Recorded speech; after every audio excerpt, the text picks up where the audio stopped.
আজ রথযাত্রা দীঘার জগন্নাথ মন্দিরেই প্রথমবার রথযাত্রা উপলক্ষে সাজো সাজো রথ। সোনার ঝাড়ু দিয়ে রাস্তা পরিষ্কার করে রথের রশি টেনে দীঘার রথযাত্রার সূচনা করবেন মমতা বন্দ্যোপাধ্যায়। সকাল 9:30 থেকে পুজো পাঠ শুরু হবে, দুপুর 2টো থেকে আরতি হবে।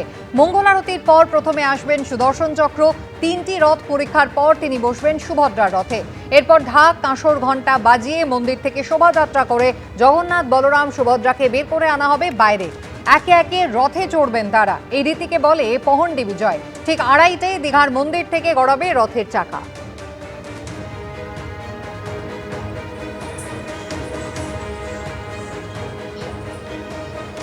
রাস্তায় লোক থাকবে না, লোক থাকবে ব্যারিকেডে।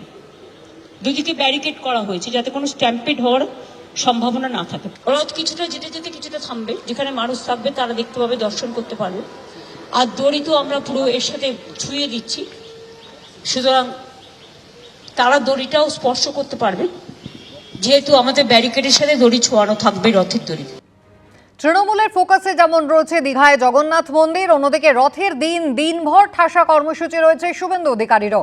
আলাদা কর্মসূচিতে রথের রশিতে টান দেবেন বিজেপির রাজ্য সভাপতিও। বেলা 12টায় মহাজাতি সদন থেকে শোভাবাজার পর্যন্ত রথযাত্রায় থাকবেন বিরোধী দলনেতা। তারপর তিনি যাবেন পূর্ব মেদিনীপুর। তমলুকে জগন্নাথ মন্দিরে প্রসাদ বিতরণ করবেন শুভেন্দু অধিকারী। সেখান থেকে যাবেন মেচেদায়।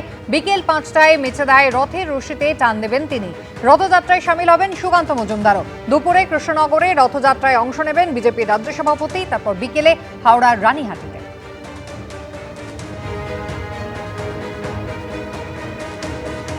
কালকে 12টার সময় সিআর এভিনিউ পশ্চিমবঙ্গ লোক শিল্পীদের রথযাত্রায় খানিকটা থাকবো। 3টায় মহাপ্রভুর মন্দির তমলুক, পুরীর মহাপ্রসাদ বিতরণ ওখানে শুরু হবে। কলকাতাতেও ক্যাম্প হচ্ছে। আমাদের সাধ্য মতো আমরা পুরী থেকে আনাবো। আমরা বিভিন্ন রথ কমিটিকে দিয়ে 5 লক্ষ প্রসাদ এই 9 দিনে আমরা ডিস্ট্রিবিউট করব। আমি হিন্দু হিসেবে, গর্বিত হিন্দু হিসেবে আমি যেখানেই থাকবো রথের দড়িতে টান মারবো। এই বিজেপি এবং বিজেপির কোনো নেতা তারা তৃণমূলের বিরুদ্ধে লড়তে গিয়ে লড়াইটা জগন্নাথ দেবের বিরুদ্ধে নিয়ে চলে গেছে। বিষয়টা তো তা নয়। জগন্নাথ দেবের মন্দির হয়েছে, লাখ লাখ মানুষ আসছেন দেশ বিদেশ থেকে, সারা বাংলা থেকে। এতদিন ধরে বলে এলো বাংলায় দুর্গাপুজো হচ্ছে না। এরা তো দ্বিচারিত করে। একবার বলে বাংলায় দুর্গাপুজো হচ্ছে না, আর একবার বলে পুজো কমিটিগুলোকে সরকার এত টাকা দেবে কেন কার্নিভাল হয়।